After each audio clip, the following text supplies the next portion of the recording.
Greetings, it's Coach Smith. I want to tell you guys a story about mentorship. I think this is a direction that I'm going to be moving into more and more with my business. So I wanted to share a story with you that has really created an impact on an athlete that I've been working with. This athlete's name is Caleb, lives down in South Carolina. It's really been a fun process for me getting to know this kid. It started out as just a coaching relationship. He's a high school quarterback, and I have a quarterback coaching academy, so I began this coaching relationship with him that's turned into so much more. Here's the thing that parents need to understand. Your kids don't want to listen to you. They see you as mom and dad. And not that they don't want to listen to you, but they don't want to listen to you for a lot of worldly advice. And it's so critical for these kids to have mentors in their life. And that's what's great about sports is a lot of times you can get around a great coach or a great teacher, someone who can really have an impact on their life in more ways than just the actual sport. So have an impact that transcends the court or the field. As this coaching relationship developed, the parents had me come down there and spend a couple weekends actually this year. And while I was down there working with him, I would take him out to dinner with me. Caleb and I would go sit down, have pizza together, and we would just talk about life. And his situation in football is that he's a junior quarterback. He was on a really bad football team. It was a really bad experience. He's a quarterback. They didn't throw the football. The coach didn't know much about the passing game or didn't embrace the passing game. So that a senior quarterback who was more running oriented just didn't go well for anyone. Just a really bad experience. So, Caleb's really passionate about the quarterback position. So I told him, I said, look, dude, you're going to probably need to transfer schools if you want to be good football experience. That's just the way it is. Sorry. I'm not real big on kids transferring, but sometimes, you're just in the wrong situation. So you got to be in the right environment. You got to be in the, I say fertile soil for growth. You got to be in fertile soil in order to grow. So his parents understood and he found a really good situation. So he's going to be transferring. Okay. But he's still at the school that he's going to transfer from. And we'd go to dinner and we'd just talk. He'd ask me advice about girls. So he would share some things he was doing to try to connect with girls. And I said, listen, dude, you need to understand that you need to be real. Okay. You need to approach girls in a real authentic and genuine way. You need to learn how to have conversations with girls. So I taught him how to have conversations with girls. This is all stuff I write about in my book, but it stems from my sales career and things that I learned about connecting with people through a place of curiosity and asking questions.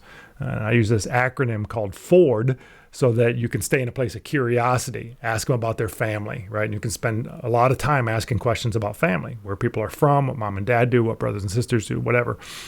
O stands for other activities. Well, in addition to, what other things are you involved in? So if you're talking to a teammate, outside of football or outside of your sport, what other sports are you involved in? What other activities?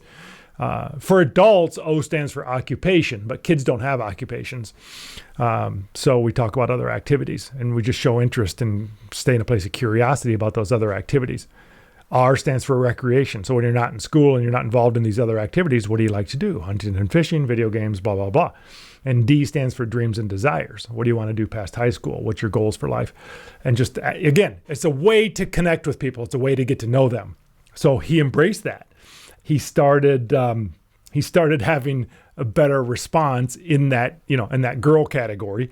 And so he would call me and he would share stories with me. And he was starting to develop real and authentic relationships with girls and guys and friends as well, teammates, etc.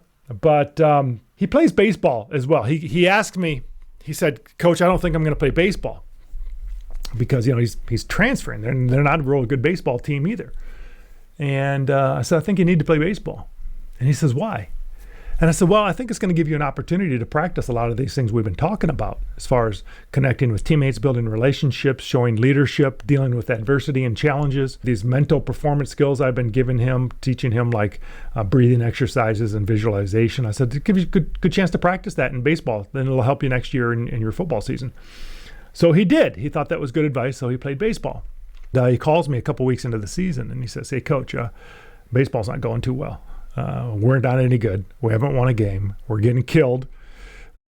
Just tonight we played a team that, man, they had a pitcher who signed a D1 scholarship. He was throwing gas. No one could hit him.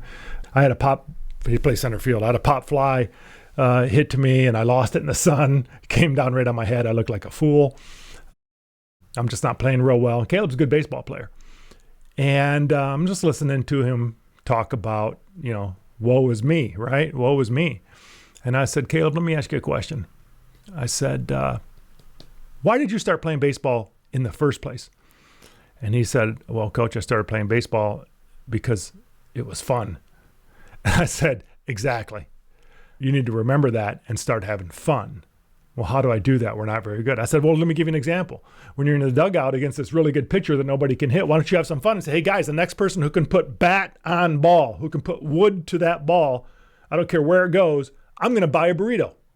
I'm going to take you to lunch." Okay, he thought that was a pretty cool idea.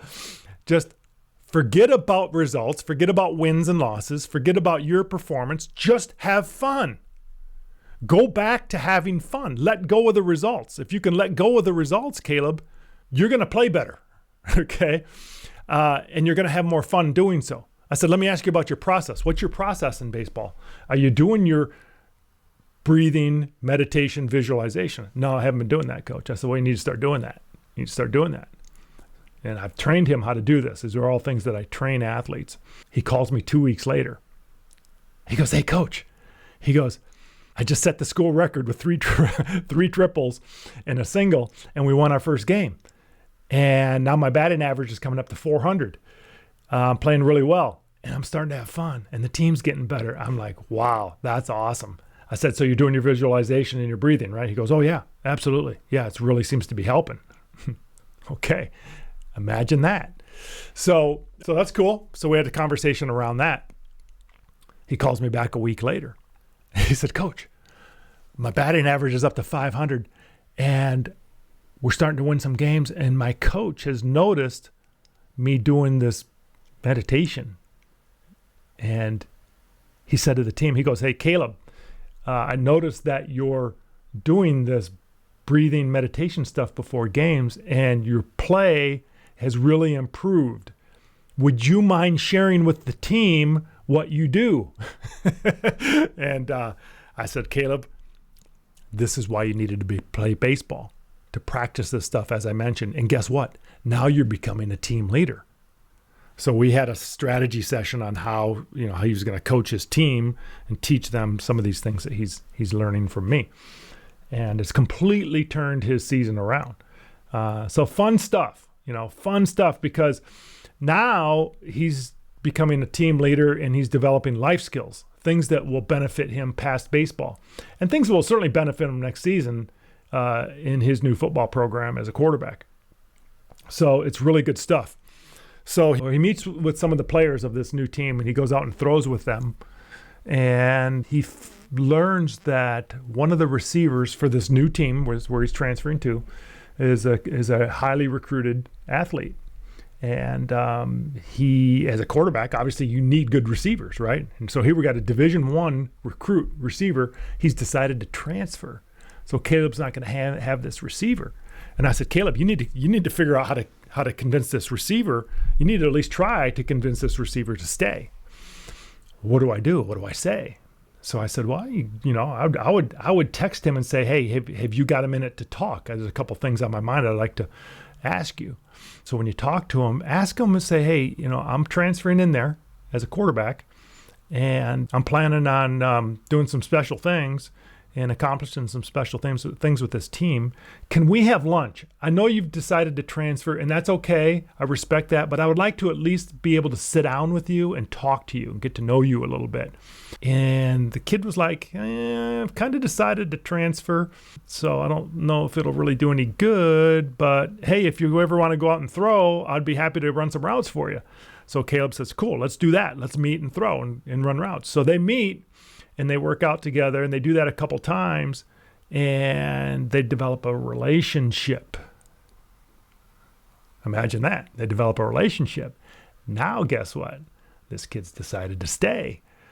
Okay, so really, really interesting, cool stuff. Back to the girlfriend, kind of interesting. Caleb calls me the other day out of the blue. He goes, "Hey, coach," he said, there's this really hot girl that everybody at our school knows. She doesn't go to my school. She goes to a different school, but she used to go to our school, so we all know this girl. And coach, I don't know for sure yet, but I think I got her convinced to go to prom with me. And like none of the other dudes at my school, they can't even believe it. They can't even believe she's considering going to prom with me. Because coach, I mean, she's like, every guy wants to connect with this girl. And so they're just wondering what's going on. I said, well, what are you doing? How are you able to connect with this girl? Give me details. He says, well, coach, I'm just using some of your strategies. I'm just reaching out to her and I'm asking her questions and I'm just, authentically getting to know her, asking her about her family and her, her plans past high school. And I just really try to stay in this place of curiosity and stay genuinely interested. And I'm not trying to sling or throw, lines at her or goofy stuff that kids do. I'm not relying on technology and I'm not texting her. I'm actually picking up the phone and calling her. And so we're developing a relationship, and I think she's going to go to prom with me. So listen, man, I mean, this is life skills stuff, and this is whether or not she decides to go. And I told Caleb, listen, man, whether or not she goes with you or not, you're making progress, dude, and you're growing, right? And I'm proud of you. This is really, really good stuff. Now, obviously, Caleb's parents are thrilled with the progress that I'm making with them. Now I'm starting a mentoring relationship with their younger son, who's not even a quarterback, he's a wrestler, but they see the impacts that I'm making on their life. And I wanted to share this story because as a parent, I just think it's important to understand that what's the old saying? It takes a village to raise a child. And your role as a parent, a lot of times you cannot get to the kids this way. Even though maybe some of this stuff, they're not going to listen to you. They don't want to hear it from you. Some of these conversations, there are no-fly zones for parents and kids. Now, sometimes a parent has a relationship with their own child that they can have these discussions, and that's wonderful. But for the most part, these kids need outside influences and they need mentors in their life.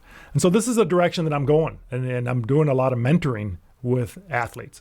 They don't have to be quarterbacks. They don't have to be football players. They don't even have to be athletes. Strategies on how they can function in life. These cell phones and these kids being buried in these things all the time. They're not developing relational skills, human skills, soft skills that are required to be successful in life.